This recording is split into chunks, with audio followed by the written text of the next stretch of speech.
The auction house on Nexus Prime reeked of artificial cleanliness, antiseptic sprays barely masking the underlying stench of fear and desperation. Torrin Hayes shifted uncomfortably in his seat, the metal folding chair digging into his back. At 53, his body carried the aches of decades spent engineering spacecraft, along with a deeper pain no medicine could touch. First-timer, the man beside him leaned over, his breath heavy with synthetic alcohol. Torrin nodded curtly, immediately regretting his presence. 3 years since retiring to this frontier planet, 3 years since the accident that took Alara and little Myra, and he'd never ventured into the seedier sectors. But the nightmares had grown worse, and his isolated homestead echoed with ghosts. "You're in for a treat," the man continued, oblivious to Torrin's discomfort. "The Avalians are the prize specimens, telepathic capabilities, exceptional healing factors, and—" He wiggled his eyebrows suggestively. Torrin suppressed his disgust. "I'm just looking." The lights dimmed, and a holographic stage illuminated. The auctioneer, a Malaxian with too many rings and not enough morals, slithered forward. "Gentle beings of distinction, tonight's offerings come from the newly conquered territories of the Avalian Collective." One by one, aliens were paraded across the stage, mostly females of various species, but predominantly Avalians with their distinctive azure-tinted skin and silvery hair. Their telepathic abilities made them valuable as both servants and entertainment, their minds forced open through neural suppressors visible as blinking collars around their necks. Torrin almost left twice, but something kept him rooted to his seat. Perhaps the same self-destructive impulse that led him to stare at old family hollows until dawn. Lot 37, an Avalian female, approximately 30 standard years. The woman they shoved onto the stage barely resembled the proud beings Torrin had read about. Her silver hair hung in matted clumps, and her blue-tinged skin was marred with bruises. She stumbled, clearly weakened, eyes downcast. "Slight damage from previous ownership, but responsive to reconditioning," the auctioneer announced clinically. "Bidding starts at 5,000 credits." Few hands went up. She wasn't in prime condition, and reconditioning was expensive. Torrin found his hand rising, surprising himself. 5,000 from the gentleman in Section 3. Another bid, then another. Torrin countered each one, driven by an impulse he couldn't name. "Sold for 12,000 credits to Section 3. 20 minutes later, Torrin stood in a sterile processing room, signing transfer documents while avoiding the knowing smirks of the staff. The woman, Nalara, according to her documentation, stood silently nearby, eyes still fixed on the floor. "Neural suppressor control," a board clerk explained, handing Torrin a small device. "Standard commands pre-programmed. Warranties void if you remove the collar without proper deactivation. Enjoy your purchase." Outside, the twin moons of Nexus Prime cast long shadows as Torrin led Nalara to his transport. She flinched when he moved too quickly, her shoulders hunched in anticipation of blows. "I'm not going to hurt you," he said softly, opening the passenger door. "You can sit up front." Her eyes, a startling violet, flickered up in momentary confusion before returning to the ground. As they rose above the sprawling city lights toward the distant mountains where his homestead waited, Torrin disabled the neural suppressor without a word. He saw her stiffen as the collar's lights faded. "My name is Torrin Hayes," he said simply. "You're safe now, and you're free to leave whenever you wish." Nalara said nothing, but in the reflection of the windshield, Torrin could see her watching him with cautious, calculating eyes, trying to understand what new game this human was playing. He had no answer to give her. He barely understood himself. The first week passed in near silence. Nalara moved like a ghost through Torrin's modest homestead, flinching at sudden movements and eating only when alone. Torrin gave her space, setting up the guest bedroom with fresh linens and leaving new clothes outside her door. On the 8th day, he found her standing in his workshop, examining the half-finished drone he'd been tinkering with. "It's an atmospheric sampler," Torrin explained, keeping his distance, "for monitoring the mountain air quality." Nalara's fingers hovered over the circuitry. "The power distribution is inefficient." Her voice was melodic but hoarse from disuse. "You know engineering." She withdrew her hand as if burned. "I shouldn't have touched it." "No, please," Torrin gestured to the workbench. "I'd welcome the input." Hesitantly, she picked up a microcalibrator. With surprising dexterity, she rerouted several connections. The drone's diagnostics immediately showed a 30% efficiency increase. "That's remarkable," Torin said. "I was a research scientist before." Her eyes remained on the drone, avoiding his gaze. That night she joined him for dinner for the first time. The silence felt different, contemplative rather than fearful. "Why did you disable the neural suppressor?" she finally asked, setting down her utensils. Torin considered his words carefully. "Because no sentient being should have their mind controlled by another." "You spent 12,000 credits to free a stranger." "I spent it to free myself in a way." The admission surprised him. "After my wife and daughter died, I've been existing, not living, complicit in my silence about the injustices here." Nalara studied him, her violet eyes searching.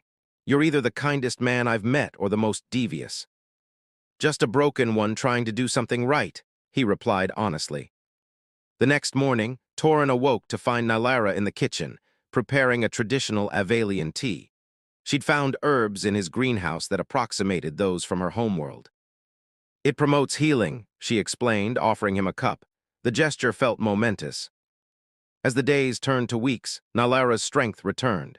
She helped with the homestead's maintenance, her scientific knowledge proving invaluable.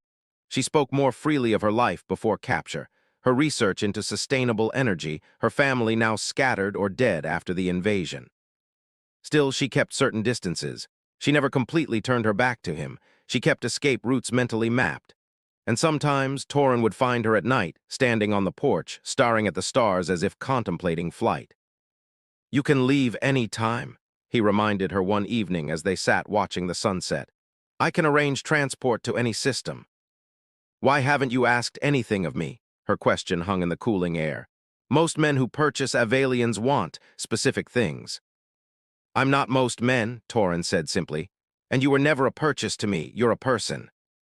That night, a thunderstorm raged across the mountains. Torin awoke to find Nalara at his bedroom door, trembling. "The neural suppressors were activated during storms," she whispered, "as punishment." Without hesitation, Torin moved to his chair, offering her the bed. He sat vigil as she eventually fell asleep, her silver hair spread across his pillow. Something protective and warm unfurled in his chest, an emotion he'd thought died with his family. The next morning, he found a note beside his workbench, written in Nalara's elegant script. "The auction syndicate has a facility 50 kilometers north. I know its security protocols. There are others suffering there." It wasn't a request, it was a confession of trust. And Torin understood that whatever healing had begun between them now faced its true test. "The Vex Syndicate controls everything," Nalara explained, projecting a holographic map onto Torin's kitchen table. "Auction houses across 7 systems, processing centers, transport routes." Torin studied the complex network, impressed by her detailed knowledge. "How did you access this information?"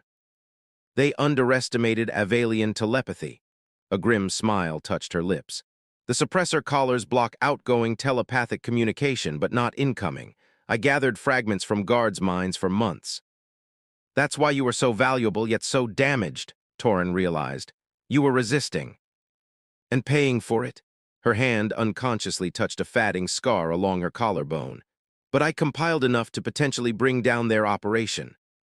That night, Torin couldn't sleep. The scale of what Nalara proposed was daunting, dangerous for both of them.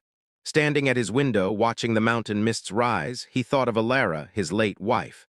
She'd been a crusader at heart, always fighting for the marginalized in their home system. She would have adored Nalara's spirit, he thought. A soft touch on his shoulder startled him. Nalara stood behind him, dressed in the simple tunic she slept in, her silver hair loose around her shoulders. "Your thoughts are troubled," she said softly. "I can sense their intensity even without actively reading them." "I'm calculating risks," he admitted. "You don't have to join me in this." Her violet eyes held understanding. "You've done more than enough already." Torin turned to face her fully. "Do you know why I came to Nexus Prime after the accident?" She shook her head. "To disappear, to stop feeling responsible for anything or anyone." His voice thickened. "But that's not living, Nalara, it's just waiting to die." In the dim light, her eyes shimmered with moisture. Slowly, tentatively, she reached up to touch his face. The contact sent warmth through him, awakening sensations long dormant. "In my culture," she whispered, "we believe souls call to each other across time and space. Perhaps yours called to mine at that auction house." The kiss that followed was gentle, questioning, a bridge between worlds neither had expected to cross. When they parted, both were breathless with possibility. "We'll need help," Torrin said, his practical mind reasserting itself even as his heart raced. "I have connections from my engineering days, people who owe me favors." The next days were a flurry of careful activity. Torrin contacted former colleagues now working in Nexus Prime's security sector. Nylara compiled detailed maps of the Syndicate's northern facility. Together, they modified Torrin's atmospheric drones to serve as reconnaissance devices. In the evenings, their planning gave way to deeper conversations, to shared meals that lingered into the night, to tentative touches that grew bolder. Two broken people finding wholeness in each other's company. "The primary security system has a fatal flaw," Nylara explained one evening, her legs curled beneath her on Torrin's couch. "It can't distinguish between different Avalian biosignatures. To them, we all read as identical." "So if we had another Avalian on the inside," Torrin began. "Exactly," her eyes gleamed with purpose. "My sister Kira was captured in the same raid. She's scheduled for the next auction." Torrin took her hand, his decision made long before this moment. "Then we have 3 days to prepare a jailbreak." The auction house loomed like a malevolent fortress against Nexus Prime's night sky. Torrin adjusted his expensive attire, the costume of a wealthy buyer, while mentally reviewing their plan. "Comms check," he murmured into the subdermal transmitter behind his ear. "I hear you," Nylara's voice responded in his auditory implant. Unlike last time, she wasn't on display. She was 3 levels below, having infiltrated the service tunnels using the maintenance codes Torrin's contacts had provided. "Remember, 20 minutes maximum," he reminded her, striding toward the entrance with practiced confidence. "Then we rendezvous at exit point B." The auction house's opulence disgusted him more now that he understood its foundation. Prospective buyers mingled, discussing merchandise with casual cruelty. Torrin accepted a drink from a server, playing his part while scanning for security weaknesses. "I've reached the holding cells," Nylara whispered in his ear. "There are 23 captives, Torrin, not just the 8 we expected." He maintained his pleasant facade while his mind raced.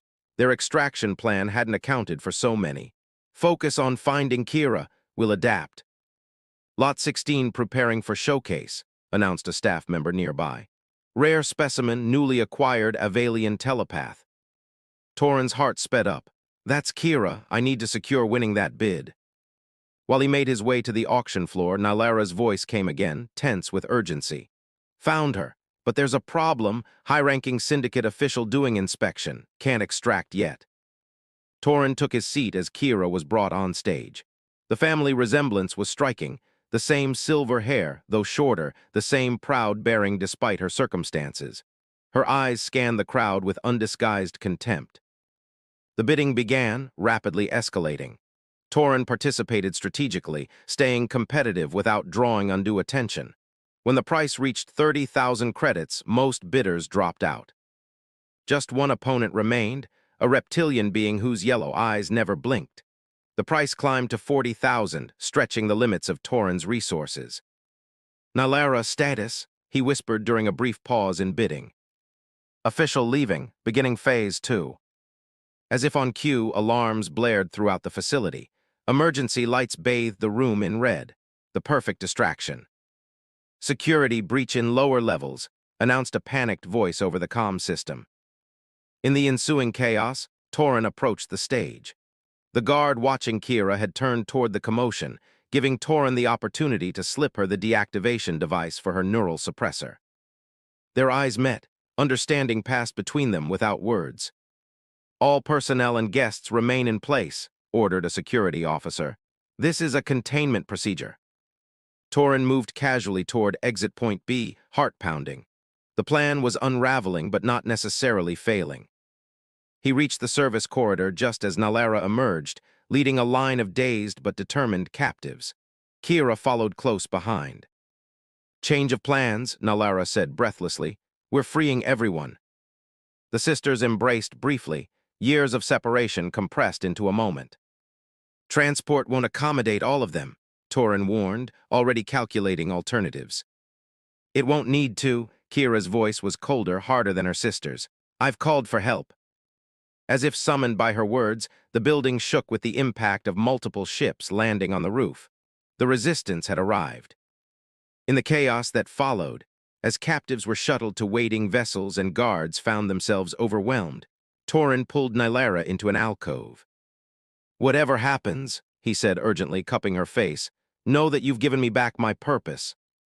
Her answer was a fierce kiss that promised a future, if they survived the night.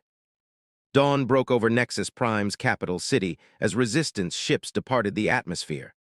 Torin watched from the rooftop of an abandoned warehouse, his arm around Nylara's shoulders. Kira will get them to safety, she said, leaning into his warmth. The resistance has outposts beyond Syndicate territory. And the evidence? Nylara patted the data crystal hanging from her neck. Already transmitted to authorities in 3 systems. The Syndicate's financial records, client lists, trafficking routes, everything. Torin should have felt triumphant. Instead, uncertainty clouded his thoughts. You could have gone with them, with your people. She turned to face him, her violet eyes reflecting the rising sun.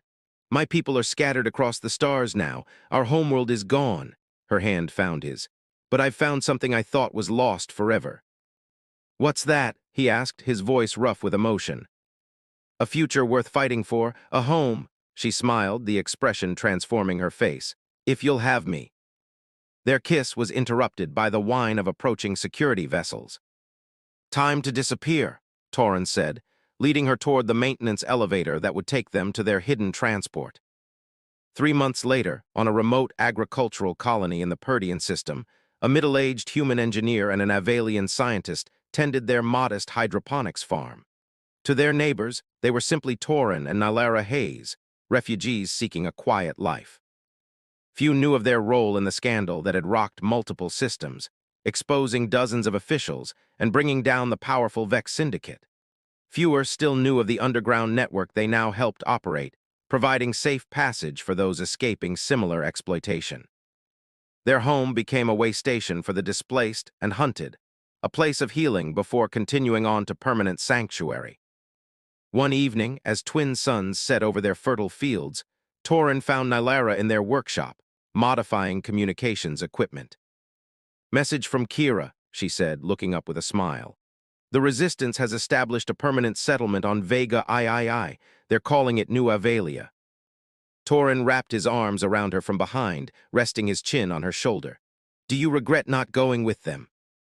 She leaned back against him. How could I? Every being deserves to choose their own path. Her hand found his, guiding it to rest against her abdomen, where the earliest signs of new life had begun to show. Besides, we're creating our own new world right here. The child growing within her was unprecedented, the first known human-Avalian hybrid. The medical implications alone were revolutionary, suggesting compatibility where none had been thought possible. I never imagined having a family again, Torin whispered, overwhelmed by the miracle of their connection. In the darkest auction house, in the most hopeless moment, Nylara replied, turning in his arms. You saw me as a person when the universe saw me as property. You gave me dignity when others offered only degradation. Her fingers traced the lines of his face. How could I not love you for that? That night, as a gentle rain fell on their homestead, 2 beings from worlds separated by vast cosmic distances found comfort in each other's arms.